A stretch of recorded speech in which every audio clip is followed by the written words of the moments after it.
नमस्कार. राष्ट्रीय मानवाधिकार आयोग, भारत सरकार, महाराष्ट्र माहिती तंत्रज्ञान सहायता केंद्र यांच्या संयुक्त विद्यमाने चालू असणारं आपलं संविधानाचं पारायण. या संविधानाच्या पारायणामध्ये मी आपल्या सर्वांचं मनपूर्वक स्वागत करतो आणि आदरणीय धनराज वंजारी सरांना अशी विनंती करेन की सर, आपली परवानगी असेल तर आपण आज 26, 27, 28 परत वाचायचा. हो हो, 25 आपलं काल संपलं, 26 वाच संपलेलं. भाग 3, मूलभूत हक्क, अनुच्छेद 26, धार्मिक व्यवहाराची व्यवस्था पाहण्याचे स्वातंत्र्य. सार्वजनिक सुव्यवस्था, नीतिमत्ता व आरोग्य यास अधीन राहून प्रत्येक धार्मिक संप्रदायास अथवा यापैकी कोणत्याही गटास धार्मिक व धर्मादायी प्रयोजनाकरता संस्थाची स्थापन करून त्या स्वखर्चाने चालवण्याचा, धार्मिक बाबींमध्ये आपल्या व्यवहारांची व्यवस्था पाहण्याचा, जंगम व स्थावर मालमत्ता मालकीची असण्याचा व ते संपादन करण्याचा आणि कायद्यानुसार अशा मालमत्तेचा प्रशासन करण्याचा हक्क असेल.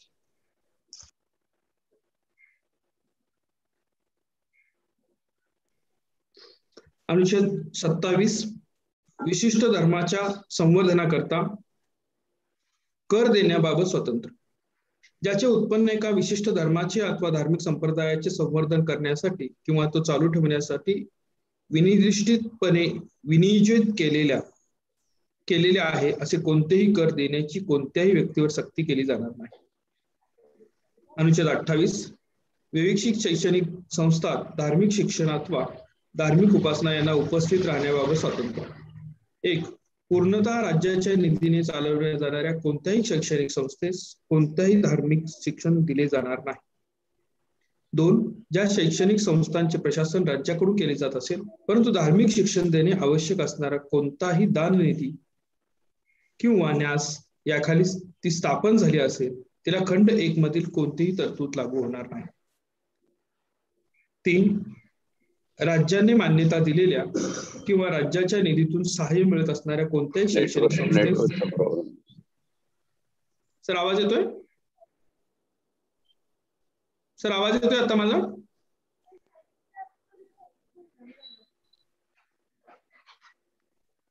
वंजारी सर माझा आवाज येतोय? नाही, थोडा तुटतोय मध्ये मध्ये. नेटवर्क प्रॉब्लेम आहे, मध्ये मध्ये आवाज तुटतोय. सर मी 3 परत वाचतोय. अनुच्छेद 3 आवाज 3 वाचतोय. खंडित होतोय, मध्ये मध्ये आवाज ब्रेक होतो. 3. राज्याने मान्यता दिलेल्या किंवा राज्याच्या निधीतून सहाय्य मिळत असणाऱ्या कोणत्याही शैक्षणिक संस्थेस उपस्थित राहणाऱ्या कोणत्याही व्यक्तीस अशा संस्थेत दिले जाईल अशा कोणत्याही धार्मिक शिक्षणास भाग घेण्यात किंवा अशा संस्थेत किंवा त्याच्याशी संलग्न कोणत्याही जागेत जी धार्मिक उपासना चालवली जाईल त्या उपासनेस उपस्थित राहण्यास अशा कोणत्याही व्यक्तीने अथवा व्यक्ती अज्ञान असल्यास तिच्या पालकाने आपली संमती असल्याखेरीज आवश्यक केले जाणार नाही.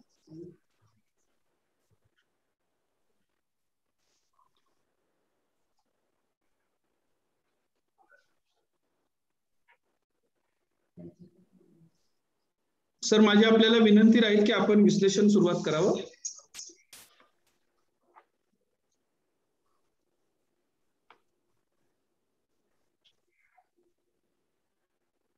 हा, तुझा आवाज फार तुटक येतोय. माझा आवाज येतो का स्पष्ट? येतोय सर, चालू करा तुम्ही. विषय सर, माझा आवाज स्पष्ट येतो का? तुमचा आवाज येतोय सर, चालू करा तुम्ही.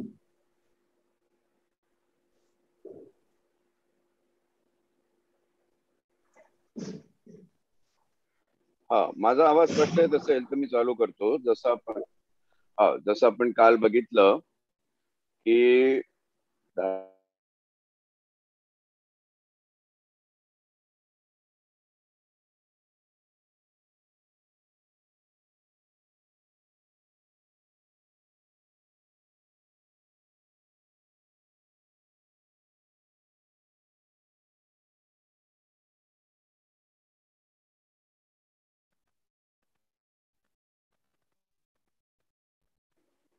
की ज्या पद्धतीने अनुच्छेद 25 आणि त्याचे समभाग आहे त्यामध्ये धर्माबद्दलच्या गोष्टी विशद करत असताना धर्मांच्या नावाचा उल्लेख स्पष्टपणे केलेला आहे, परंतु हा उल्लेख परिभाषा करत नाही.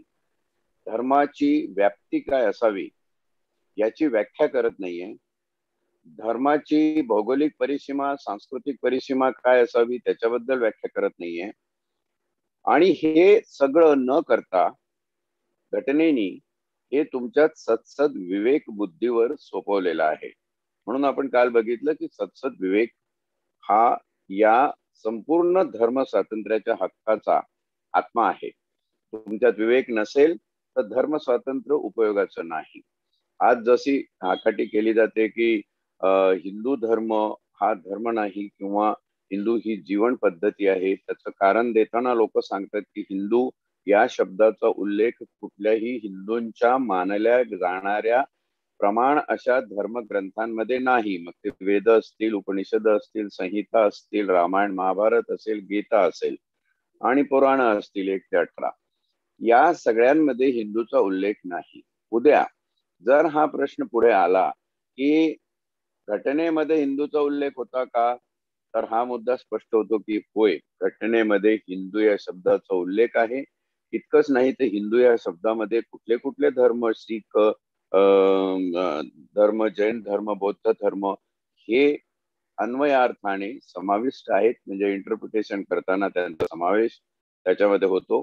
परंतु नेमका हिंदू हा धर्म आहे, जीवन पद्धती आहे, हे तुमच्या विवेकावर सोपवलेलं आहे. हे तुम्ही ठरवायचं आहे. आणि जेव्हा आपण विवेक आणि सत्सद विवेक बुद्धीचा विचार करतो तेव्हा सर्व प्रकारचे विचार प्रवाह, सर्व प्रकारची मतांतर एकत्र घेऊन कालानुरूप जे पुढे जात असतं त्याला आम्ही संस्कृती म्हणतो. अशी संस्कृती आचरणाचे नियम सांगणारं जे काही असेल त्याला आम्ही धर्म म्हणतो. आणि तो धर्म आमच्या उत्पत्ती शास्त्राशी आपलं नातं सांगतो. हे सांगत असताना मला या ठिकाणी छोटासा उल्लेख असा करावासा वाटेल की आपल्या बहुतेकांच्या वाचनात आलेलं पुस्तक आहे. शशी थरूर नावाचे फार विचारवंत लेखक, चांगला ग्रहस्थ आहे, ज्याचा अभ्यास फार दांडगा आहे. त्यांनी एक पुस्तक लिहिलंय की वाय आय एम हिंदू, मी हिंदू का आहे. आणि त्याच बरोबरीने किंबहुना त्याच्या आधी त्याहूनही जास्त अभ्यासू लेखक कांचा इलाह हे तेलंगणाचे आहेत. त्यांनी इंग्रजीमध्ये एक पुस्तक लिहिलंय आणि त्याचं हेडिंग असं आहे की Y I am not Hindu. आता हे दोन बुद्धिवंत बघितले तर एक म्हणतो की वाय आय एम हिंदू, त्यांनी हे सकारण पटवून देण्याचा प्रयत्न केला. त्याच प्रकारे त्यांनी प्रश्नही उपस्थित केला की मी हिंदू का आहे. कदाचित हे जे शीर्षक आहे पुस्तकाचं ते उपरोधाने ते लिहिलेलं नाही असा कधी कधी भास होतो ते पुस्तक वाचत असताना. परंतु कांचा इलाह यांनी जे पुस्तक लिहिलेलं आहे की Y I am not Hindu, आणि ते पुस्तक लिहित असताना त्यांनी जी चर्चा त्याच्यामध्ये विशद केली की मी कुठल्या धर्माचा आहे हे कोण ठरवणार, तर माझे जे जिवंतपणीचे जीवनानुभव आहे ते जीवनानुभव धर्मशास्त्रात सांगितलेल्या व्युत्पत्ती शास्त्राच्या सिद्धांताला, प्रकटीकरणाच्या सिद्धांताला, आचरणाच्या सिद्धांताला कुठवर मॅच होतात, तर मला त्या धर्मतत्वांबद्दल, त्या सिद्धांतांबद्दल, त्या शास्त्रांबद्दल आदर वाटेल किंवा जिव्हाळा वाटेल, आस्था निर्माण होईल.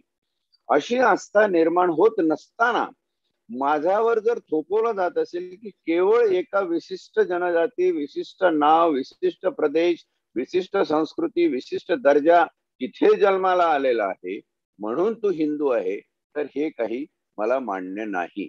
आणि कांचा इलाह याचं हे पुस्तक अभ्यासक्रमामध्ये विद्यार्थ्यांना मी धर्म या संकल्पनेवर मुंबई विद्यापीठात व्हिजिटिंग फॅकल्टी म्हणून जेव्हा जात असे, आणि आता कोरोनामुळे ते बंद पडलंय, नाहीतर रेग्युलर ते क्लासेस शनिवार रविवारी व्हायचे, तेव्हा मी ह्या पुस्तकाचा उल्लेख आवर्जून तिथे करायचो. आणि हे उदाहरण सांगताना मी चर्वाक मुनीचं उदाहरण विशद करायचो की चर्वाक मुनी यांनी सगळी धर्मतत्व, सगळे तुमचे सिद्धांत उडवून लावले होते, पण तरीही तो विद्रोही असून सुद्धा त्याला आम्ही ऋषीचा दर्जा दिलेला आहे, त्याला मुनित्व दिलेलं आहे.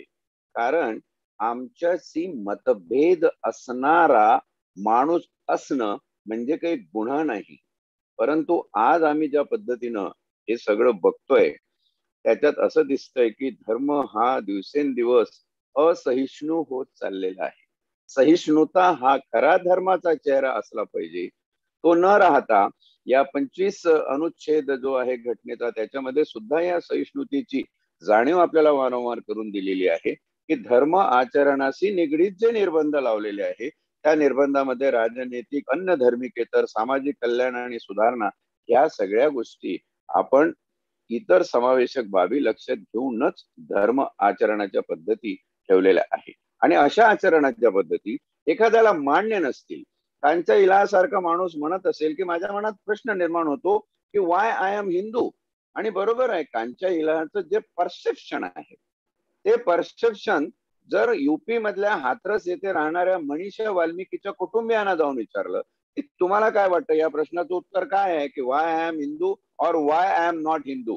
शशी थरूर आणि कांच्या इला हे दोन लेखक विचारवंत जर आपण त्या सर्वसाधारण जीवन जगणाऱ्या माणसासमोर उभे केले तर तो कुठे झुकतं माप देईल? तो काय म्हणेल की हे दोन आपल्या आपल्या जागी ठीक असतील, पण माझा जीवन अनुभव असं सांगतो की माझ्या मनात सुद्धा प्रश्न निर्माण झालाय की वाय आय एम हिंदू.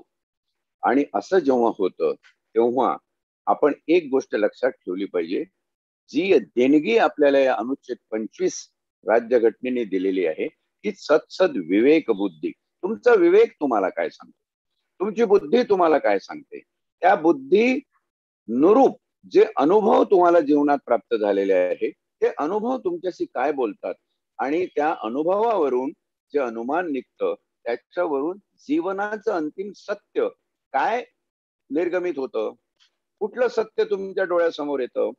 तर तुम्हाला असं समजेल ह्या जीवनाला काहीतरी अर्थ देणारी जी तत्व आहे त्या तत्वातून ते सत्य निर्गमित झालं पाहिजे, ते बाहेर आलं पाहिजे. आणि असं होत असेल तरच आम्ही आमचं जीवन यशस्वीरित्या जगलो, किंबहुना आमच्या मानवी जीवनाला आम्ही या भूतलावर न्याय दिला असं होईल. आणि हा न्याय देत असताना सगळ्यात महत्वाचा शब्द परत परत सांगतो, सत विवेक बुद्धी ही पाहिजेच पाहिजे.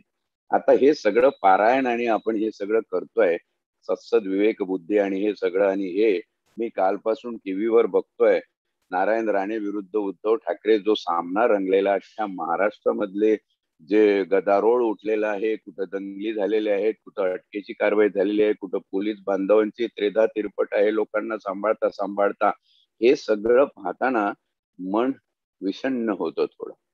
आणि मग विषण्णतेतून कबीर आठवतो की अंधार पांघरुणी जग शांत झोपले, घेऊन एक थारी गातो कबीर दोहे. जरी अंधार असेल आणि सगळे निवांत या अपूची गोळी घातलेल्या जगामध्ये ती नशा घेऊन, ती झिंग घेऊन धर्माची शांतपणे झोपले असतील, तरीही कोणीतरी डॉक्टर बाबासाहेब आंबेडकरांसारखा, शाहू महाराजांसारखा, फुल्यांसारखा, छत्रपती शिवाजी महाराजांसारखा हा कालानुरूप एक होत असतो आणि तो परमसत्य सांगण्याचा प्रयत्न करत असतो. आता याच्यामध्ये आंबेडकरांनी या घटना समितीमध्ये ड्राफ्टिंग कमिटीचं काम बघत असताना जे जे जे कार्य केलेलं आहे, अतुलनीय असं कार्य केलेलं आहे. हा समतोल बघा, बुद्धिवंतांमध्ये, विचारवंतांमध्ये कुठला समतोल असावा, पण राजकारण या क्षेत्रातून ज्यांना घटनेचा खरा अभ्यास पाहिजे त्या क्षेत्रामधून खासदार आमदारांना ही घटना त्यांनी कोळून प्यायली पाहिजे, त्या लोकांकडून ही अपेक्षाच करू नये का, अशी परिस्थिती आज निर्माण झाली. दूर दूर पर्यंत विवेकाशी, जीवन तत्वांशी, जीवनानुभवांशी आणि लोककल्याणाशी ज्यांचा संबंध नाही असे लोक जेव्हा राजकारणात जातात आणि घटनेच्या प्रगतानुसार त्यांना राजकारणात पाठवणारे आम्हीच असतो, कारण आम्ही सर्व भारताचे लोक, जनगण मन, त्याच्यातूनच आम्ही अधिनायक आमचे निर्माण करतो. तर कुठेतरी मला वाटतं हे सगळं या परिप्रेक्षामध्ये जर बघितलं, घटनेत उद्धृत केलेल्या मानवी तत्वांमध्ये, धर्म स्वातंत्र्याच्या नावाखालच्या मानवी तत्वांमध्ये आणि आज चाललेल्या रणधुमाळीच्या परिस्थितीमध्ये तर आपल्याला असं दिसतं की आपला जो जगण्याचा अंतरात्मा आहे, सत्सद्विवेक, तोच आम्ही हरवून बसलेलो आहे. कोणी उठतं, काही बोलतं, कोणी कशाचंही वक्तव्य करतं आणि काही दिवसापूर्वीची त्यांची वक्तव्य आहे का, नंतरची त्यांची वक्तव्य आहे का, की जो माणूस बीजेपीला गुंडांचा पक्ष म्हणत होता आता बीजेपी मध्ये गेल्यामुळे तीच वृत्ती ठेवतो आहे. आणि सगळ्यात वाईट असं आहे की एकेकाळी बीजेपी आणि शिवसेना हे दोघेही हिंदुत्वाचा पुरस्कार करणारे पक्ष होते आणि आज हे दोघे आपसामध्ये असे झगडत आहेत की एकाने दुसऱ्याला काहीतरी कोंबडीवरून उपमा दिली आणि हे सगळं पाहणार कितीतरी टीव्ही चॅनलवर एवढ्या कोंबड्या बघितल्या कालपासून. अरे एवढ्या कोंबड्या कुठून आल्या विचार केला तर ह्या कोंबड्यांचं काय राजकारण आहे. तर माझ्या मनात असा एक विचार आला की हिंदुत्वाचे कास धरून जेव्हा दोघेही या देशात मुसलमानांच्या विरुद्ध दंगली घडवून आणत होते, हेच मुसलमान आता दोन हिंदूंच्या गुटामध्ये चाललेल्या दंगली आनंदाने बघत आहे, त्या दंगलीसाठी लागणाऱ्या कोंबड्या पुरवत आहेत. ही अधोगती आहे, ही सामाजिक अधोगती आहे, ही आमची सांस्कृतिक अधोगती आहे, ही आमची संविधानात्मक अधोगती आहे, ही आमच्या राजकीय पातळीची हीन दर्जाला गेलेली आमची असंवेदनशील अशी वृत्ती या सगळ्या गोष्टींना आज बळी पडलेली आहे. म्हणून याचा विचार कुठेतरी झाला पाहिजे. माझे तरुण मित्रांनो, तुम्ही जेव्हा घटनेचं पारायण म्हणून हे 1 तासाचं लेक्चर ऐकता 45 मिनिटाचं, तेव्हा तुमच्यामध्ये केवळ या कायद्यांच्या शब्दाचा अर्थ मी काय सांगतो तितकंच प्रतीत न होता त्या अर्थानुरूप तुमची अवतीभोवतीची परिस्थिती सुद्धा तुम्हाला अवलोकन करता आली पाहिजे, तिचं निर्धारण करता आलं पाहिजे आणि त्याच्यातून योग्य निर्णय घेता आला पाहिजे. तर आपली हे घटनेची पारायणाची जी एक आपण साखळी लावलेली आहे, आज तिचं 17वं पुष्प आपण गुंफत आहोत, त्याचा काहीतरी फायदा होईल असं मला वाटतंय. सर, पुढे जाण्यापूर्वी काल दिवसभरामध्ये चाललेल्या या घटनेच्या बाबतीमध्ये 2-4 प्रश्नांची विचारणा काही लोकांच्याकडून झाली होती, नंतर मला घ्यायची होती, पण आता तुम्ही विषय घेतलेला तर आपण त्याच्यावर थोडासा विचार करूया की इतक्या तातडीनं सुनवाई घेण्याचा किंवा उशिरापर्यंत कोर्टानं जे केलं त्याचं या ठिकाणी कोणत्या विशेष अधिकाराअंतर्गत हे करावं लागलं. एक दुसरी गोष्ट, नारायण राणे घटनाचे संविधानिक जे केंद्रीय मंत्रिपदाचं जे काही त्यांच्या भोवती असणारं वलय होतं, कवचकुंडल होतं, ते असताना अटकेची कारवाई केली ती योग्य होती का, आणि जर योग्य होती अटकेची कारवाई तर सर्वसामान्य नागरिकांप्रमाणे त्यांना प्रशासकीय किंवा शासकीय वाहनातून न नेता त्यांना त्यांचा तो ताफा वापरण्याची मुभा का देणार. या सगळ्या प्रश्नांची उत्तर होकारार्थी आहे की मंत्री म्हणून ते वागले म्हणून त्यांना मंत्री या पदाची काही कवचकुंडल अशी आहे का की त्यांच्यावर कारवाई होऊ शकत नाही. तर कायदा हा सर्वांसाठी समान आहे. समान ऍक्शन कायद्यामध्ये हे सगळ्यांवरती होऊ शकते. आपल्याकडे घटनेच्या तरतुदीनुसार ज्या अमेंडमेंट झाल्या त्याच्यामध्ये फक्त राष्ट्रपती आणि प्राईम मिनिस्टर यांना काही इम्युनिटीज फार पूर्वी आपण घटना दुरुस्ती करून दिलेल्या आहेत. तशा इम्युनिटीज कुठल्याही मंत्र्याला नाही. मंत्री हा जर रस्त्यावर उतरून गुन्हा करत असेल, गैरकायदेशीर कृत्य करत असेल तर त्याच्यावर कृती ही होणारच. त्याच्यामुळं राणेने केलेली कृती ही जर गुन्हेगारी स्वरूपाची असतील, प्रक्षोभकता निर्माण करणारी असतील, डोकी भडकवून दंगल माजवणारी असतील, त्या ठिकाणी सार्वजनिक मालमत्तेचं नुकसान होत असेल, अशा प्रकारची ही कृती असेल तर ते त्यांच्या वक्तव्यातून झालेलं आहे.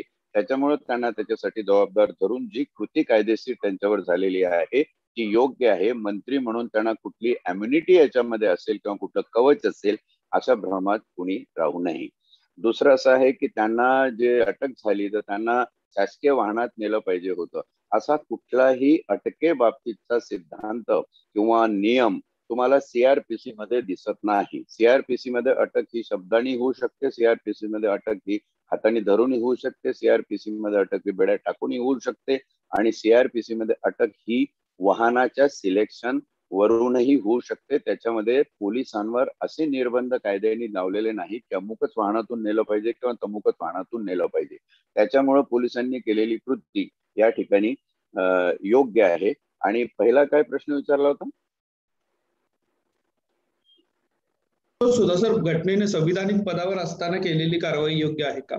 त्यांच्यासाठी हा हा याच्याविषयी न्याय निवाडा म्हणजे एवढ्या तात्काळ पद्धतीने जे काही हा हा कोर्टाने भूमिका घेतली. एवढ्या तात्काळ त्यांना सुटका केली. तर एकदा माणूस अटक झाला की 24 तासामध्ये त्याला, आपण अनुच्छेद 22 मध्ये बघितलं की 24 तासामध्ये त्याला मॅजिस्ट्रेट समोर नेण्याचं बंधन हे पोलिसांवर आहे. हे जे 24 तास आहे, या 24 तासामध्ये नेमकं काय होतं की अटक झाल्या क्षणी कुठल्याही आरोपीला जामीन घेण्याचा हक्क प्राप्त होतो. तो आपल्या जामिनासाठी अर्ज करू शकतो आणि असा जामीन जर गुन्हा लहानसा असेल तर पोलिसही देऊ शकतात. असा जामीन थोडासा त्यापेक्षा वरच्या पट्टीतला गुन्हा असेल तर त्यासाठी मॅजिस्ट्रेटकडे जाण्याची त्यांना मुभा आहे. म्हणून आपल्याकडे ज्युडिशियरी जी आहे ही 24 तास, जसं पोलीस स्टेशन हे 24 तास कार्यरत असणारं प्रशासकीय युनिट आहे, तसंच ज्युडिशियरी सुद्धा 24 तास कार्यरत असलेली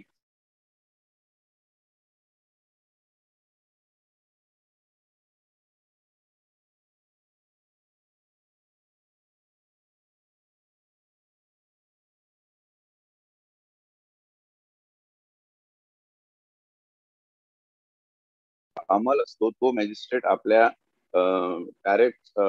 कक्षेखाली असे जामीन देऊ शकतो.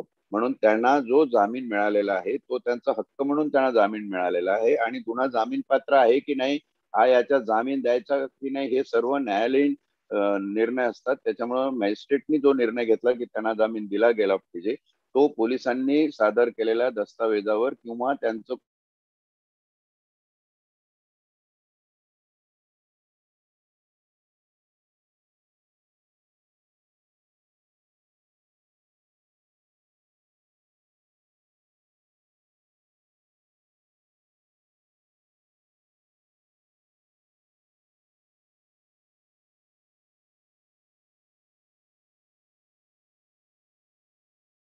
आपण पुढे जाऊया.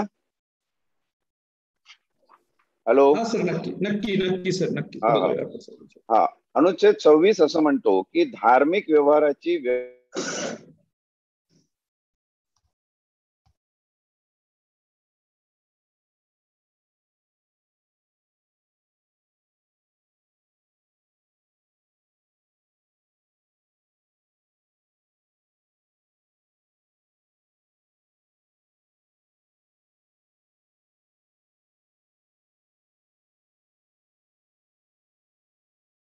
हा आपल्या आचरणासाठी, आपल्या प्रकटीकरणासाठी आणि आपल्या प्रसारासाठी वेगवेगळ्या पद्धतीचा अवलंब करतो. तो कधी त्यांच्या धार्मिक इतिहासावर अवलंबून असेल, कधी त्यांच्या धार्मिक चालीरीती, रूढी परंपरा त्याच्यावर अवलंबून असेल, कधी त्यांच्या मान्यतेवर, कधी त्यांच्या श्रद्धा आणि विश्वासावर अवलंबून असेल. म्हणून अशा प्रत्येक धार्मिक संस्थेला त्यांचं व्यवहाराचं नियमन करण्याचं स्वातंत्र्य या ठिकाणी वेगळेपणाने घटनेने बहाल केलेलं आहे.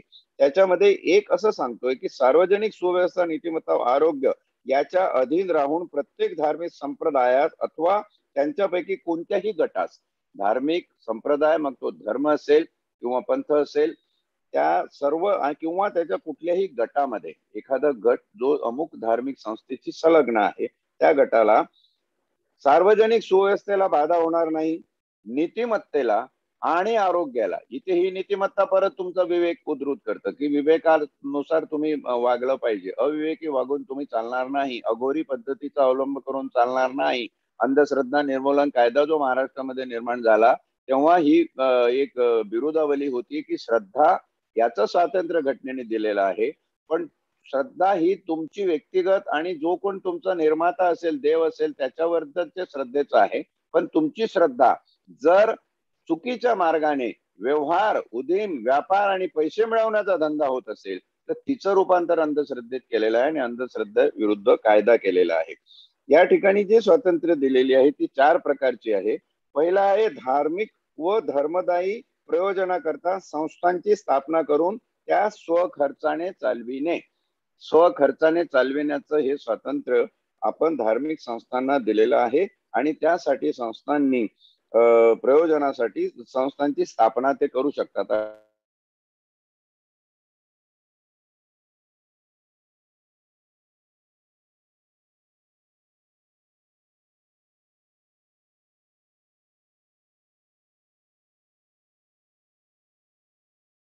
करण्यासाठी स्वतंत्र असाल. जी काही तुमची मॅनेजिंग कमिटी असेल, बॉडी असेल, तिने केलेले ठराव किंवा ठरवून दिलेले नियम त्याप्रमाणे त्याचं नियमन तुम्ही करू शकता. तिसरं दिलेलं आहे जंगम स्थावर मालमत्ता मालकीची असण्याचा. हा जो मालमत्तेचा हक्क आपण पुढे 31 मध्ये त्याचे काही दिशा आणि दशा बघणार आहोत. त्याच्यामध्ये हा हक्क महत्वाचा आहे की धर्मसंस्थांना, धार्मिक संप्रदायाला जंगम स्थावर मालमत्ता स्वतःच्या मालकीची ठेवण्याचा हक्क दिलेला आहे. मला आठवतं काही बहुतेक जे शेअर मार्केटमध्ये काम करणारे मारवाडी आहेत किंवा कंपन्यांचे मोठे धंदेवाईक बिझनेसमॅन लोक आहेत, deity is one of the person, म्हणजे देव याला एक माणूस म्हणून संबोधलेला आहे, व्यक्ती म्हणून संबोधलेला आहे आणि तोही पार्टनर असतो. अनेक बिझनेसेस मध्ये देव पार्टनर आहे आणि देवाला मग त्याचा शेअर मिळतो, त्याचा प्रॉफिट मिळतो, लॉस आला तर तो पण सहन करावा लागतो आणि डायटी इज द पार्टनर असा तो कन्सेप्ट आहे. म्हणजे तुम्हाला तुमच्या मालमत्तेचं जे चौथ्या याच्यात दिलेलं आहे कायद्यानुसार अशा मालमत्तेचं प्रशासन करण्याचा सुद्धा अधिकार दिलेला आहे.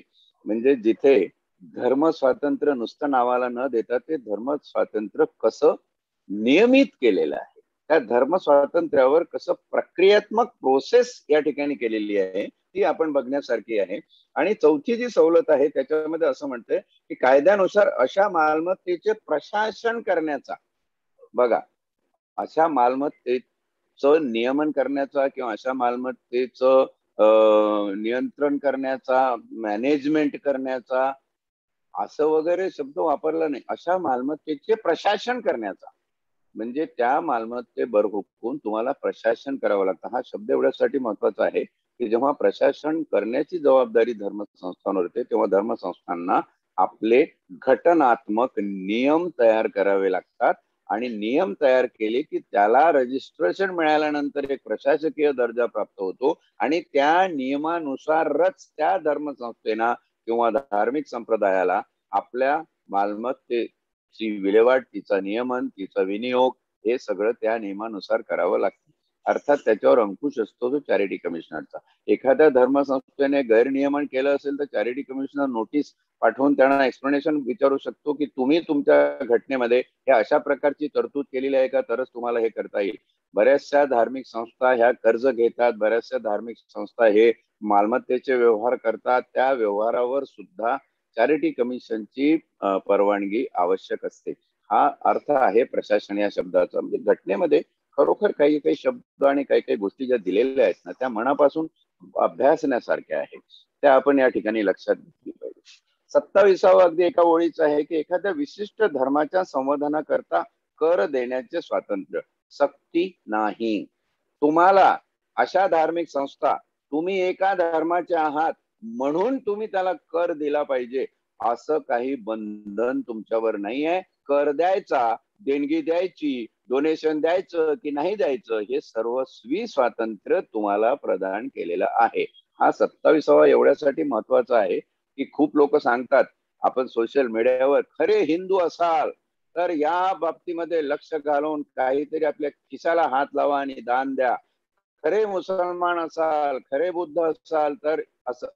ही जी हाकाटी देणं आहे ती गैरकायदेशीर आहे. तो त्या धर्माचा जरी असला तरी त्या धर्माला आर्थिक मदत केलीच पाहिजे किंवा बाकी दुसऱ्या काही श्रमदानाचे वगैरे याच्यातून त्यांनी मदत केली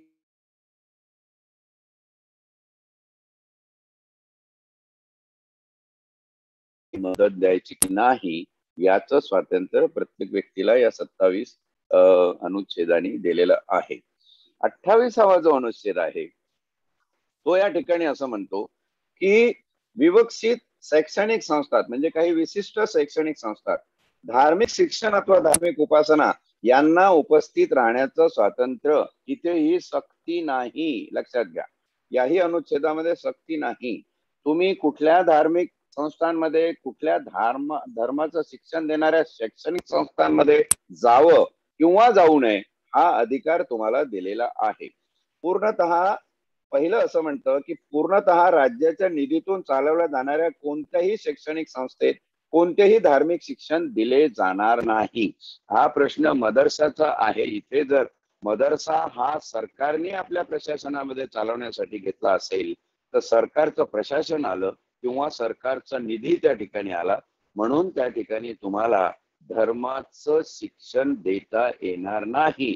आज मदरशांमध्ये, ज्या मदरशांमध्ये फक्त आणि फक्त कुराण पठण केलं जातं, त्यांची हफीजी केली जाते, कुराण ज्याचं पूर्ण पाठ असतं मुकद्दर त्याला हाफिज म्हणतात, त्याच्यातून हाफिज निर्माण केले जातात, असा जर प्रकार असेल तर राज्यांनी जर अशा मदरशांना नियंत्रित करायचं ठरवलं, म्हणजे त्याच्यावर राज्याचं प्रशासन किंवा राज्याची आर्थिक मदत जर असेल, राज्याच्या कुठल्याही निधीतून असा पैसा दिला असेल, तो मग शैक्षणिक संस्थेत असो, धार्मिक संस्थेत असो किंवा धर्म आणि शिक्षण याची सरमिसळ करून चालणाऱ्या संस्थेत असो, त्या संस्थेला त्यांच्या शैक्षणिक उपक्रमामध्ये, शैक्षणिक अभ्यासक्रमामध्ये धर्माचं शिक्षण देता येणार नाही.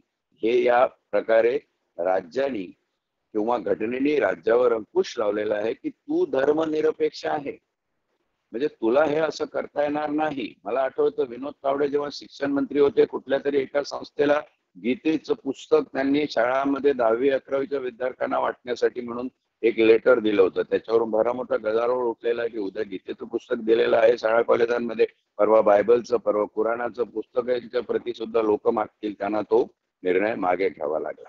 तर ह्या गोष्टी या ठिकाणी लक्षात घेण्यासारखं आहे की राज्य या संकल्पनेला धर्म लागू पडत नाही. दुसरं असं म्हटलंय की ज्या शैक्षणिक संस्थेचे प्रशासन राज्याकडून केले जात असेल, परंतु धार्मिक शिक्षण देणे आवश्यक करणारा कोणताही दान निधी किंवा न्यास या खालीच ती स्थापन झालेली असेल, तिला खंड 1 मधील कोणतीही गोष्ट लागू होणार नाही.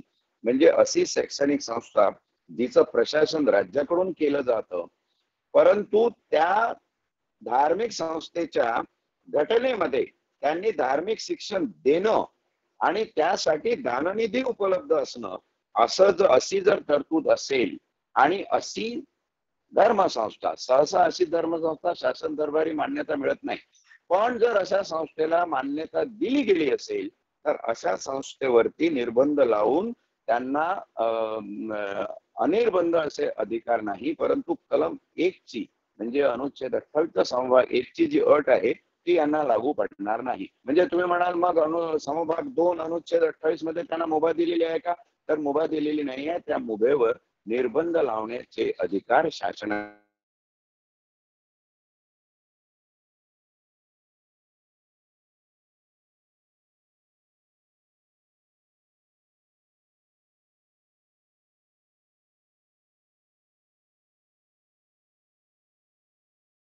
राहण्यास त्या व्यक्तीची किंवा पालकाची संमती आवश्यक. बिना संमती कुणालाही धार्मिक शिक्षण सक्तीचे केले जाणार नाही.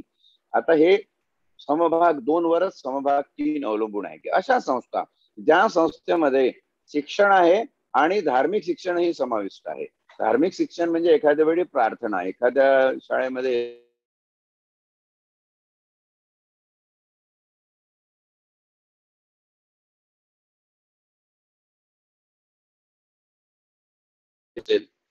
अशा प्रकारच्या ज्या समभाग 2 अनुच्छेद 28 मधल्या संस्था आहे त्या संस्थांमध्ये आता व्यक्तींचं काय, कारण राज्यावर निर्बंध काय, राज्य धर्मनिरपेक्ष आहे, तुम्हाला असं काही करता येणार नाही, पण व्यक्तींचं काय, अशी काही एखादी संस्था आहे आणि त्या संस्थेमध्ये व्यक्तीला आपल्या मनाने निर्णय घ्यायचे आहे, त्या संस्थेला सरकारचे एड मिळतं, सरकारचं प्रशासन आहे, पण अशा संस्थेमध्ये व्यक्तीने जावं की नाही हे ज्याचं त्याचं स्वातंत्र्य आहे. म्हणजे एखाद्या ठिकाणी ख्रिश्चन धर्माच्या शिक्षणाची प्रणाली असेल तर तिथे हिंदूंनी जावं की नाही, शिखांनी जावं की नाही, मुसलमानांनी जावं की नाही, असे काही निर्बंध कुठे लावलेले नाही आहे. किंबहुना हे स्वातंत्र्य धर्म स्वातंत्र्याच्या नावाखाली सगळ्या व्यक्तींना, सगळ्या नागरिकांना प्रदान केलेलं आहे की ते तुमचं तुम्ही निवड करू शकता.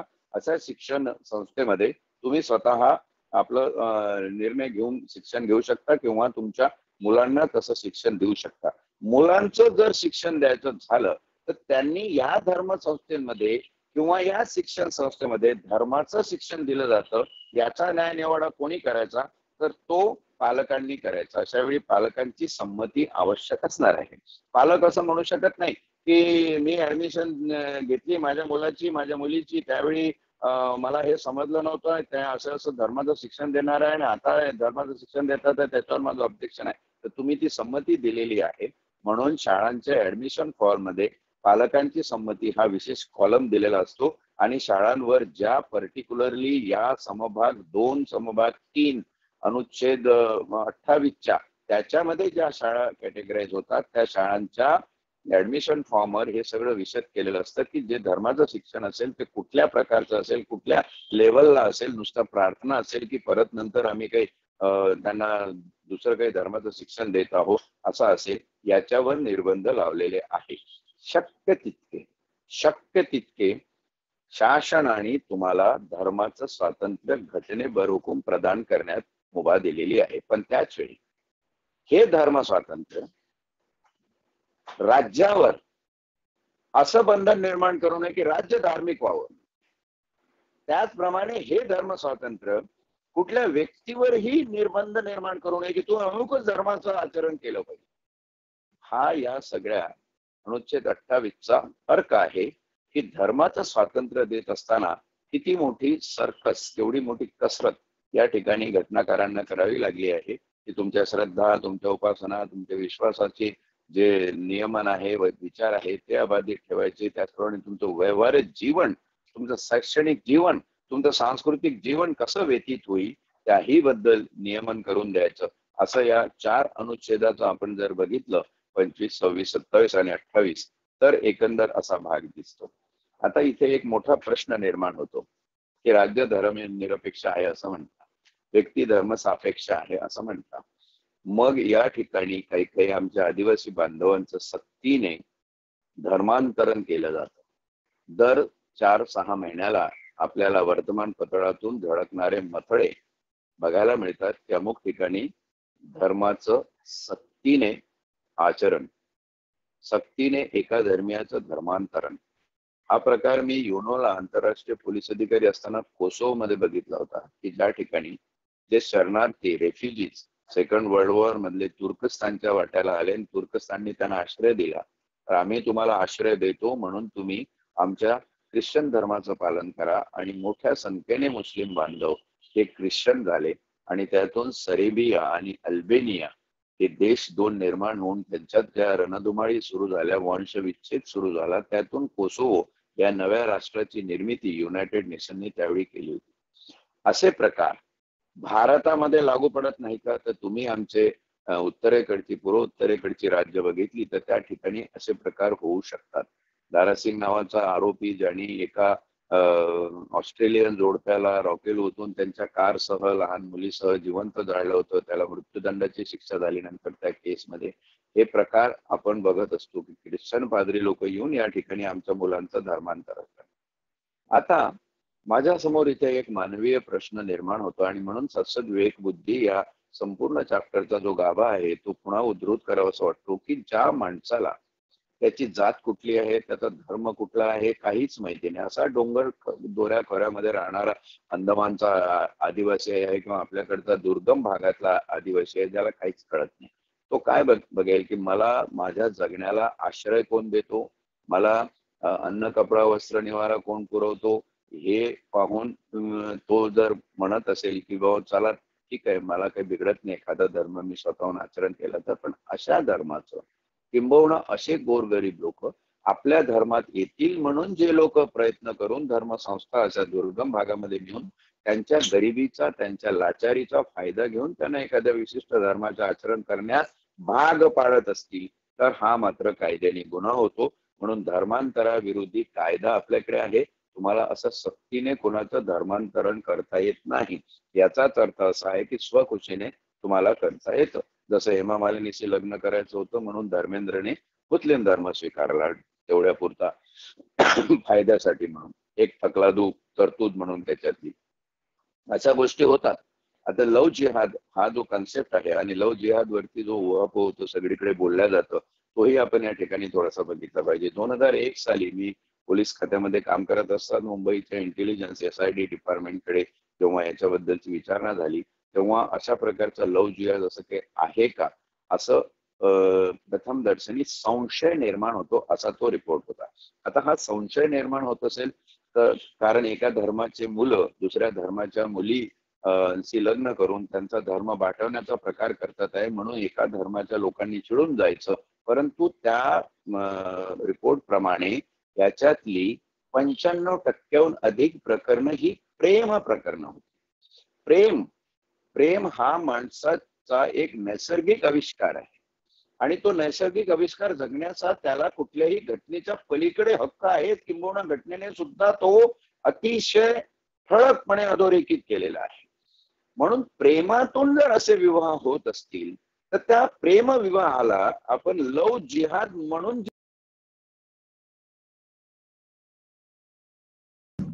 प्रमाणाच्या बाहेर करतो की त्याच्यावरून दंगली भडकतात, हिंदू मुस्लिम तेढ निर्माण होते, हा माझ्या दृष्टीनं चिंतेचा विषय आहे.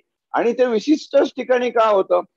तुम्हाला लव जिहाद हा कन्सेप्ट जेव्हा बीजेपीचे मोठमोठे नेते, काँग्रेसचे मोठमोठे नेते, चांगल्या पक्षाचे मोठमोठे पदाधिकारी यांच्या जावई सुनांमध्ये तुम्हाला जेव्हा आंतरधर्मीय विवाह झालेले दिसतात, तिथे तुम्हाला लव जिहाद दिसत नाही. उर्मिला मातोंडकर किंवा करीना कपूर ची लग्न बघितली, प्रेम प्रकरण बघितली, तिथे तुम्हाला लव जिहाद दिसत नाही. पण एखादा गोरगरीब, एखादा मध्यम कुटुंबीय, एखाद्या गावाखेड्यातला मुलगा मुलगी लग्न करत असेल आणि त्या आंतरधर्मीय असतील तर तिथे मात्र तुम्ही 5-50 लोक जाऊन दांडके घेऊन येऊन त्याचं डोकं फोडून त्याला रस्त्यावर हे करून आणि बाकीचे काय प्रकार. एक मध्यंतरी लैला नावाचा सिनेमा नेटफ्लिक्सवर आलेला होता, त्याच्यामध्ये सुद्धा याचं फार विदारक चित्रण केलेलं होतं. तर या सगळ्या गोष्टींचा विचार करता शेवटी महत्वाचं काय की सत्सद विवेक बुद्धी, माणसाला जगण्यासाठी आचरण करण्यासाठी माणुसकी हा सगळ्यात मोठा धर्म आहे. मानवतेच्या पलीकडे दुसरा धर्म कुठला मोठा नाही. महात्मा गांधींनी त्याच एका धर्माचं लालन पालन आयुष्यभर केलं, हिंसेचं लालन पालन केलं आणि शेवटी त्याच्या नशिबी कशा प्रकारचा मृत्यू आला याचा जर विचार तुम्ही केला तर सत्सद विवेक आणि येणाऱ्या काळामध्ये लोकांना सांगत राहण्याची जी क्लुप्ती आहे ती आमच्या संविधानाने अधोरेखित केलेली आहे आणि हे ज्ञान तळागाळामध्ये जावं या एका उद्देशाने आमचं हे पारायण चालू आहे. पण अंधार पांघरुणी जगशांत झोपले हे घेऊन एक तारी जातो कबीर दोये असं होऊ नये. कारण इंटेलेक्च्युअल्स आणि बुद्धिवंत जे आहेत ते एका बाजूला पडले राहतील, बाकी आमचं काय आमचं चालू आहे, अशा प्रकारे जर समाज अचेतन मनस्थितीत राहिला तर हे काही चांगल्या भविष्याचं लक्षण नाही, एवढंच सांगतो आणि आज इथे थांबतो. उद्या आपण सांस्कृतिक आणि शैक्षणिक हक्क अनुच्छेद 19 आणि 30 हे बघणार आहोत. धन्यवाद. सर, थांबत असताना एक उत्सुकता म्हणून असलेला प्रश्न आहे विचारलेला की आपण ज्या वेळेला नारायण राणे आणि उद्धव ठाकरे या कालच्या सगळ्या प्रकारावर भाष्य केलं त्यावेळेला याचा शेवट काय, आता जामीन मिळाला पुढे काय, असा एक प्रश्न आहे.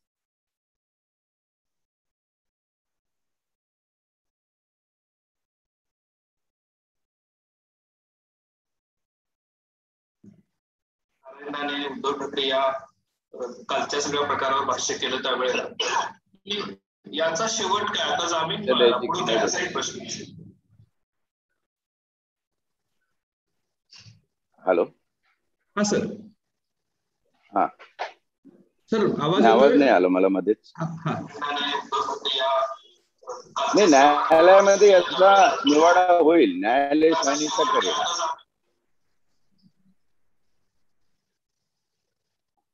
अच्छा, या आवाज नाही येत आहे मला. अच्छा, या परिशिष्टामध्ये आपण 26, 27 आणि 28 या अनुच्छेदाचं या ठिकाणी विश्लेषण केलं. सर्व ऑनलाईन असणारे श्रोते आणि आपण या सर्वांचे मी मनपूर्वक आभार मानतो आणि आजचं सेशन इथं संपलं असं जाहीर करतो. धन्यवाद.